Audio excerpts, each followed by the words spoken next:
On aime le foot pour ces matchs. On aime le foot pour ces finales, ces grands matchs de football, ces émotions. Il faudra être prêt. C'est la finale de la Ligue des Champions. Borussia Dortmund face au Real Madrid. Thomas, comment ça va à 48 heures du coup d'envoi? Écoute, je stresse pas du tout pour l'instant. Non, non, mais c'est vrai, je suis pas encore dans le match, dans le sens où je panique et tout ça. Ça arrivera, je pense, dans la journée de samedi où je vais vraiment me mentaliser pour la finale. Là, 2 jours pour l'instant, j'ai pas d'alerte particulière, si tu veux. Le Ouais, quotidien, quoi, le quotidien. ouais, le quotidien, chaque année, on a une petite finale à fêter, un trophée à fêter. Donc voilà, la force de l'habitude. Non, non, non, mais Ah, attention, attention, attention, terrain glissant. Je vais non, non. arriver sur ce sujet. On va se parler de la forme du moment, on va se parler des clés du match, du 11 probable. Évidemment, on vous partagera notre pronostic en fin de vidéo avec notre partenaire Une, Unibet. Vas-y. qui vous offre 10 euros à l'inscription. C'est très simple. Vous téléchargez l'application, vous rentrez le code vestiaire10 ou en cliquant sur le lien en description. Vous aurez donc 10 euros offerts en plus des 100 euros que vous avez en bonus sous forme de freebet, remboursé sous forme de freebet, bien sûr. Vous devez parier avec responsabilité. C'est strictement réservé aux personnes majeures, Chris. Écoute, c'est parti, mais moi j'ai un truc à te dire Thomas. Tu as parlé de la Ouais. force de l'habitude, c'est très important. Mais le, j'ai un sentiment en ce moment où ce n'est pas comme d'habitude au Real Madrid. Je t'explique pourquoi. Permets-moi d'argumenter tout de suite. Il y a 2 saisons, le Real était en finale face à Liverpool. Il y avait une autre approche de la finale. Ouais, ils Là, n'étaient pas favoris, c'est sûr. j'ai une approche, j'ai un sentiment où c'est pas qu'il y a un relâchement, mais il y a peut-être une distance qui me perturbe de ce Real Madrid face à ce Borussia Dortmund. Et Qu'est-ce c'est qui te pas fait dire ça? j'ai plein de choses. J'ai plein de Ah, choses. Il y a la déclaration de Rodrigo en interview. Il y a Kylian Mbappé dont on parle. Est-ce qu'il va arriver? Quand est-ce que ça va être annoncé? Est-ce que le Real Madrid va être habillé aux couleurs de Kylian Mbappé? Il y a Toni Kroos qui vient de partir. Il y a Modric. On se pose la question de l'extérieur. Toi, tu vas me dire qu'il reste, mais de l'extérieur, il y a toujours ce point d'interrogation. Il y a Lunin. Va-t-il être titulaire par rapport à Courtois? Ça commence à faire polémique. Si on est extérieur au Real Madrid, tu vas peut-être nous rassurer. Et j'ai l'impression que le Real a déjà réussi sa saison. C'est pas la même ambiance, c'est pas la même atmosphère qu'il y avait il y a 2 saisons. En fait, le Real remporte toutes ses finales depuis 1981, donc il faut chercher du suspense, il faut chercher la petite bête, et on essaie de trouver la petite bête. Cross, justement, qu'il est annoncé avant, je trouve que c'est une bonne nouvelle, parce que t'as pas le scénario de savoir qu'est-ce qu'il va dire, qu'est-ce qu'il va pas dire. Là, au moins, t'es fixé, ça a été fêté, ça a été évacué par l'effectif. Lounine, Courtois, je peux te répondre, Lounine, visiblement, est malade, donc bah, le débat ne se pose pas. Courtois sera numéro 1. On parle d'une gastro-entérite pour l'Ukrainien. En revanche, et j'en ai fait une vidéo hier sur ma chaîne, je te rejoins sur Rodrigo. La sortie, euh, elle peut se comprendre dans le fond parce qu'il a des raisons de s'inquiéter avec le possible mercato du Real pour cet été, mais le timing est extrêmement mauvais. Maintenant, Ah, le voilà. timing il est chaud, le timing il est chaud de Rodrigo quand même. Parce Ouais, qu'annoncer mais bon, que c'est pas, je veux dire, voilà. le Real ne va jamais sous-estimer une finale de Ligue des Champions. C'est pas dans leurs habitudes. C'est ce qu'on a envie de Non, croire, mais je dis pas que le Real le sous-estime. Mais il y a cette force de l'habitude dont qui est un réel argument, qui est une réelle force côté Real Madrid, on le sait.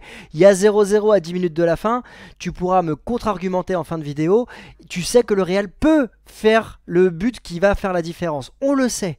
Mais j'ai pas la même approche. Il y a 2 ans, je sentais un Real très concentré. Là, je sens qu'il y a beaucoup de bruit autour et c'est surprenant. Je dis pas qu'il y a de l'arrogance du côté du Real Madrid, c'est pas du tout mes mots, et clairement pas, parce que c'est pas ce que je ressens. Mais il n'y a pas la même approche, et ça pourrait contribuer à une finale plus rapprochée que on peut l'imaginer. oui, bon après les finales c'est toujours serré, surtout ces dernières années. Mais après je peux te retourner l'argument et dire est-ce que Dortmund ils n'ont pas déjà réussi leur année en allant en finale de Ligue des Champions, si tu veux. C'est Moi vrai? de ce que je vois au quotidien, je vois pas des joueurs du Real hautains ou sûrs de gagner. Ils vont la jouer comme d'habitude. Ils ont réservé leur hôtel. D'ailleurs, Ancelotti a fait venir le petit De Leon, c'est un jeune parce que c'est son porte-bonheur depuis le début de la saison. Donc il le fait venir. Il a ses habitudes, Carlo, et il n'y a pas de motif d'inquiétude. Je ne dis pas que le match est gagné d'avance, bien loin de là. Ça reste une finale et tout peut se passer dans le sport, notamment en parlant de ce qui se passe actuellement. J'en ai fait une vidéo cet après-midi sous forme de verticale. Guardiola ne perdait plus de finale nationale depuis plus de 12 ans. Il a perdu contre Ten Hag. Leverkusen ne perdait plus, enfin il perdait plus, ils étaient sur 50 et quelques matchs sans défaite, ils ont perdu en finale. Nadal a perdu au premier tour de Roland-Garros. Il se passe des trucs dans le monde du sport. Donc est-ce que, comme le dit Terzic, le boss final va enfin tomber en finale contre Dortmund? J'ai bien aimé d'ailleurs sa sortie à Terzic. J'aime ce côté, tu sais, assumé, je me cache pas, j'aime bien. Non, mais c'est deux finales assumées parce que Carlo Ancelotti a dit qu'il allait tout faire, qu'il allait se battre évidemment. Et le Real a cette distance, je dirais naturelle encore une fois, par rapport à son expérience pour pouvoir approcher une finale de la sorte. Mais dans les bruits, tu sais, les signaux forts, les signaux faibles, et là on est dans un signal faible dans la semaine précédant la finale, je trouve que, encore une fois, voilà, c'est pas la même préparation, en tout cas, il n'y a pas le même bruit médiatique, et on verra si ça a un impact évidemment Et sur pour ce revenir Real. à Mbappé, tu aurais voulu qu'il fasse comment pour Mbappé? Qu'il annonce avant du coup? Non, c'est normal, c'est normal, mais si tu veux, ce bruit, il existe et il est présent là où il y a 2 ans, il n'y avait pas ce bruit. Le timing concernant Mbappé, il est subi par le Real Madrid, par la déclaration d'Mbappé, par le Paris Saint-Germain, etc. Mais tu t'es bien conscient que là, il y a des questions qui sont posées qui n'existaient pas. Et donc Mbappé, c'est un sujet. Mais il y a toujours des sujets. Il y a toujours des sujets. Gareth Bale contre Liverpool en 2018, il n'est pas titulaire. On se dit, ah, la BBC, ça y est, il est mis de côté, machin. Il rentre, il vient de doubler. Bon, tu vois, il y a toujours des histoires au Real. Mais c'est pas ça. Les mecs, ils ont tellement la dalle.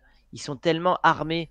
On parle, si je te retourne l'argument pareil comme tout à l'heure, la gestion de l'événement, ils vont pas avoir de stress.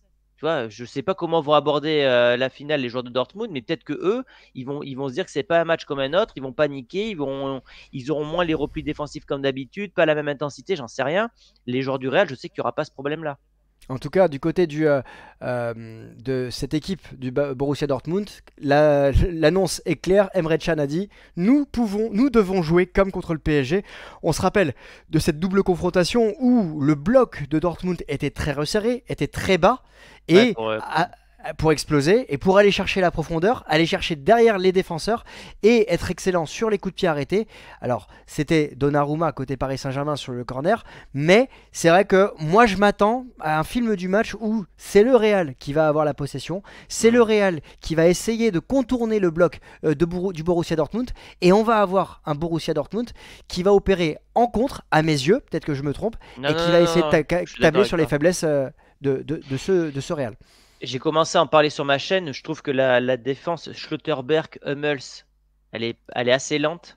Au niveau des milieux de terrain, Chan, Sabitzer aussi. Donc en fait, si tu veux, dans les demi-espaces là, si tu as des Vinicius, Rodrigo qui s'infiltrent, ils peuvent jouer dans la profondeur. Donc d'où ce que tu as dit précédemment, je pense que les Allemands vont jouer en groupe bas comme contre le PSG pour éviter que les Mbappé à l'époque, Dembélé, prennent la profondeur et ils vont exploser en contre avec Brandt, Adeyemi et surtout Sancho. Est-ce que tu penses que plus le match va avancer, plus le Borussia Dortmund aura sa chance de gagner s'il y a match nul, s'il y a 0-0? Ouais.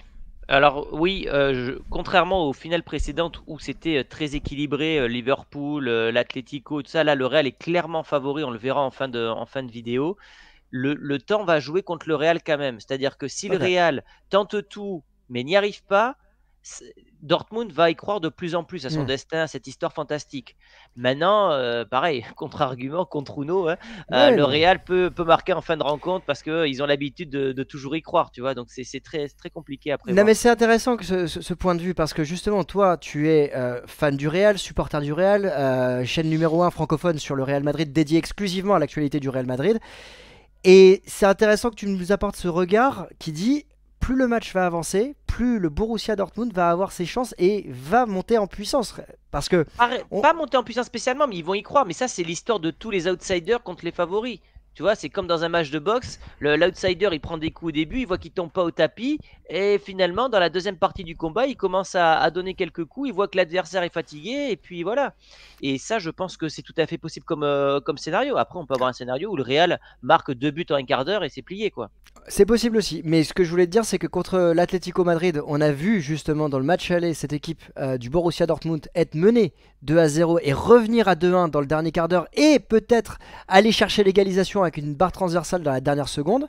Contre le Paris Saint-Germain, on pensait que le Borussia Dortmund allait craquer au Parc des Princes avec la folie du stade notamment, mais pas des joueurs, on l'a vu. Derrière, c'est le Borussia Dortmund qui a marqué en deuxième mi-temps en fin de rencontre.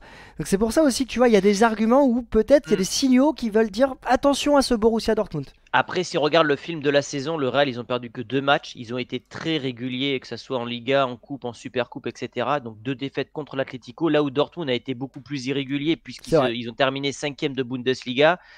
Donc, et puis je pense que le Real s'attend au plan de Dortmund. Ils savent qu'ils vont défendre bas et tout ça. Donc, bon, je sais pas trop quoi te dire de plus, si ce n'est que voilà, moi à mes yeux le Real va gagner. Maintenant voilà, ça reste du sport, on le voit Oui, dans plein de je sports sais, il n'y a pas différents et plein de d'arrogance. fois, voilà. Je sais qu'il n'y a pas d'arrogance dans ce que tu vas dire, clairement. Moi, je te pose une question par rapport aux deux dernières rencontres, ces deux matchs nuls, le 4-4 contre Villarreal, où je crois que le Real a mené 4 buts à 1 à la mi-temps. Le 0-0, enfin, dans la forme du moment, tu l'analyses comment Le Real était champion. Ouais. Moi, je peux te l'analyser de façon différente. Je peux te dire que sur 3 des 4 derniers matchs, tu as au minimum 4 buts pour le Real, en fait. Ouais, ok. Donc, moi, je te l'analyserai plutôt comme ça. Et le 0-0, c'est les hommages à Kroos. Les joueurs veulent pas se blesser avant la C1. Logique. Il n'y a rien à retirer de ces derniers matchs. Question, donc tu m'as dit tout à l'heure, alors attends, je vais repasser sur voilà, le 11 de l'équipe. Donc on sait que Aurélien Tchouaméni sera Ouais, out. il est out. Ouais. C'est Nacho qui va prendre la place en défense centrale et Camavinga au milieu de terrain. C'est ça qui est confirmé côté de la presse espagnole? Ouais. Première finale que va jouer Nacho en tant que titulaire, alors qu'il pourrait remporter sa 6e Ligue des Champions et égaler Gento. De ce que je vois là, ça me paraît être le 11 titulaire de la finale. Je vois pas d'erreur. Juste que pour moi, Kroos va jouer devant la défense et Camavinga Ouais. à la place de l'Allemand. Mais Ouais. sinon, ça sera les 11 titulaires. Ok, non, Côté ça va être Real. intéressant. Après, ça va exploser sur les côtés. Adeyemi, Sancho côté Borussia Dortmund, ça va être une des clés de cette rencontre. La profondeur avec Füllkrug qui va jouer évidemment un mano à mano avec Rudiger, son coéquipier de la sélection de la Nationalmannschaft. Intéressant. Ouais. Moi, je me pose la question quand même pour Courtois. Je te dis ça pourquoi? Parce que ok, Lunin est blessé, blessé, il est malade, pas de problème, va falloir qu'il reprenne. J'ai lu qu'il pouvait venir tout seul d'ailleurs à Londres parce que pour éviter de contaminer ses coéquipiers. Ouais. Mais dans ce type de saison, dans ce type d'approche, est-ce que ça peut pas être un dommage collatéral de voir Courtois qui peut-être est en manque de rythme, hein, si je me trompe pas, il n'a pas été sélectionné avec la Belgique. Non, mais il est en clash avec son sélectionneur. Donc, Ouais, mais cette là, clash, alors, reprise. là, ça fait 4-5 matchs qu'il a repris avec le Real. Il a encaissé 0 but et il a D'accord. fait, je crois, 10 ou 12 arrêts contre Alaves. Non, il est revenu à un très très bon niveau. Il a cette expérience contre Liverpool. Maintenant, voilà, si Lunin avait joué, ça aurait été bien aussi parce qu'au mérite par rapport à tout ce qu'il a fait cette saison de Champions League et notamment cette séance de tir au but contre City, ça aurait été aussi logique que l'Ukrainien soit titulaire. Il y aura plein de duels, hein. Moi, tu vois, un Adeyemi Carvajal, j'ai hâte parce que Carvajal a beaucoup de bouteilles et il aime ces duels-là. Un Sancho Mendy qui est considéré comme l'un des meilleurs à son poste sur le plan défensif, je parle. Mais par contre, dans l'autre sens, attention, tu auras Vinicius contre Ryerson. Ryerson, il va pas manger du Mbappé qui va tenter d'esquiver. On a vu ce que Vinicius a mis à Kimmich. D'ailleurs, il a dit que c'était son meilleur match de toute sa carrière en Ligue des Champions contre le Bayern. Lui, il a le ballon d'or en ligne de mire avec Bellingham, qui va jouer contre son ancien club.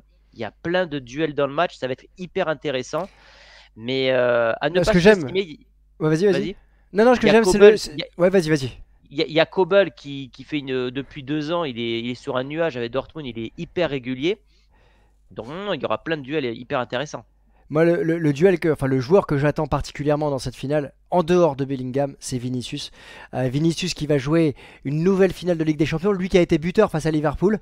Je pense que la pression glisse sur lui. Il est attendu, ça c'est important. On va voir comment il va approcher parce que c'est un autre statut qui est en train de prendre. Et effectivement, tu l'as dit, il y a ce ballon d'or en point de mire. Il a la Copa América derrière. Ouais, c'est ce que je vais te dire. Il arrive à un tournant de sa carrière. Là, si tu veux, à 23 ans, s'il gagne sa deuxième Ligue des Champions, il fait mieux que Neymar, parce qu'il est souvent comparé aux Mhm, Brésiliens. mhm. Deux Ligues des Champions à 23 ans, je pense qu'il n'y a que Messi qui a dû faire ça avec le Barça, mais, enfin, ou Maldini, je crois, mais déjà, ce serait très très fort. Il a la Copa, on sait qu'avec le Brésil, il brille pas beaucoup. Il a inscrit que 3 buts avec le Brésil. Donc il va vouloir remporter ce ballon d'or parce que je pense qu'avec Mbappé plus tard, qui va arriver, la lumière sera plus sur le français que sur lui. Donc j'ai envie de te dire, c'est peut-être l'année ou jamais pour lui s'il veut remporter cette récompense individuelle. Eh bien écoute, on va passer au pronostic avec notre jingle, Thomas. Ah oui, nos pronostics. Eh oui, le Toujours plaisir. pronostic, Los Pronosticos. Alors, avec Unibet, on vous le rappelle, 10 euros qui vous sont offerts sans dépôt avec le lien qui est dans la description. En plus du bonus dont on a rappelé les conditions en début de vidéo, n'oubliez pas que jouer comporte des risques. On va passer directement à ces pronostics avec les nôtres, mais aussi les cotes. Et donc, Dortmund qui n'est pas du tout favori, 5,35 dans les 90 premières minutes. Le match nul à 4,20 et le Real Madrid à 1,60. Clairement, le Real est le favori. Les cotes vont évoluer d'ici samedi, mais bon, Ouais, alors c'est moi je vais rare. rester sur la lignée c'était quand c'est mardi qu'on avait parlé de la vidéo ou Ouais, lundi, je sais ouais, plus. ouais. Bah, je pense que le Real va s'imposer dans les 90 minutes de jeu. Je vois pas de prolongation ou de séance de tir au but. Donc victoire du Real pour moi. Et est-ce que je te donne 1,60. mon score exact ou pas? Allez, vas-y, on va partager. Je vais te donner mes, Ouais, mes arguments juste après. moi je verrai un 3-1 pour le Real. Alors, score Avec. exact 3-1, il est là. 3-1 à 40. Non, non, c'est Dortmund là. Ah, pardon. Oui, je me disais, c'est beaucoup quand même. Oui. 3-1, Là. 9,70. Je suis waouh. Pardon. 3-1 Real avec un but de Vinicius, un but de Bellingham. Ok, ah ouais, Le- tu vas combiner et tout ça. Ok, super. Ok, donc Real, 90 premières minutes, 3-1, Vinicius, Bellingham. Bon, Mm. moi je pense que c'est un match qui va être plus serré qu'il n'y paraît. Comme dans cet angle-là que j'avais déjà travaillé la vidéo du début de semaine. Plus le match va avancer, plus je vois Dortmund avoir ses chances naturellement, comme tu l'as exprimé, et plus je vois en fait Dortmund pouvoir créer la surprise. On est, tu l'as dit, dans une saison atypique. Et les signaux qui sont envoyés par le Real Madrid aujourd'hui me, me font dire aujourd'hui il y a une prise de conscience différente de la part de ce Real Madrid. Et je pourrais voir la surprise arriver en prolongation du côté du Borussia Dortmund. Et donc Dortmund qui gagne en prolongation, la cote est à 19. C'est une cote risquée. Attention, jouer avec responsabilité, c'est important. Jouer des petites sommes. Mais, J'ai oublié un truc. Le Real a perdu cette semaine en Euroleague, en finale, ah, tu rajoutes contre le Panat- un argument contre qui va le dans, contre dans le le bon sens. Panathinaikos. Bon, un Bon, peu bah, dégoûté. encore une fois, ici, on souhaite pas. Enfin, toi, tu souhaites évidemment la victoire parce que tu es supporter. Moi, quand je dis que je vois Dortmund l'emporter, ça veut pas dire que je souhaite que le Real perde. C'est pas un débat de supporters, mais c'est l'analyse que j'en fais par rapport à voilà, des différents éléments et cette finale qui peut être différente des autres côté Real Et Madrid. un truc qui est possible aussi, je t'ai parlé de Vinicius Bellingham, je serais pas étonné que Rodrigo nous sorte une grosse finale et fasse taire les critiques à son sujet, tu vois. Et qu'il embrasse les cuissons en disant je reste et au moins il se pardonne, tu vois. Et on passe à autre Les, chose. on passe la cote des buteurs. Voilà, c'est Vinicius à 2,22, Jude Bellingham à 2,28 et Voilà, Rodrigo à à 3,08. 3,08, sachant que Rodrigo il a un meilleur ratio en Champions League que Vinicius, qui est coté à 3, c'est assez surprenant quand même. Ouais, on Donc a, on a un Rodrigo qui est, c'est sa compétition. En tout cas, les matchs, le tour final, c'est là où où il semble le plus à l'aise. et on n'en a pas parlé, mais c'est la dernière rencontre, c'est important d'en parler quand même, entre Marco Reus, qui va finir son dernier match à Dortmund, et Toni Kroos, qui va jouer son dernier match au Real. Donc il y a une de ces deux légendes en club qui partira au sommet. J'espère évidemment que ça sera Toni. Il a fait une sortie extraordinaire au Bernabeu. J'aimerais qu'il termine au sommet avec cette C1. En tout cas, en toute amitié, Thomas, je te souhaite, enfin, je me souhaite d'avoir tort pour que Oui. samedi soir, Je en souhaite débrief à aussi que chaud, tu aies tort. Je souhaite aussi que tu aies tort. qu'en débrief à chaud, tu sois le plus épanoui possible. Et nous, on se retrouvera dimanche matin, croissant, pain au chocolat, petit déj, pour faire le Ouais. débrief à froid. Yes, ça marche. J'espère que j'aurai le sourire. Parce que chaque finale est différente, mais je la savoure à chaque fois. Tu sais, on pourrait être blasé et tout ça. Non, non, non, non. La Champions, on la sous-estime pas. Et c'est pour ça qu'il faut savourer. Parce que ça se trouve, après, on va rentrer dans une disette pendant 10 ou 20 ans. Le Real n'ira plus en finale. Donc, il faut savourer comme si c'était la dernière. Et bah sur ces belles paroles, dites-nous en commentaire votre pronostic. Et puis bah n'hésitez pas encore à liker, partager. Et puis bah nous, on se dit peut-être à demain, Thomas. Demain?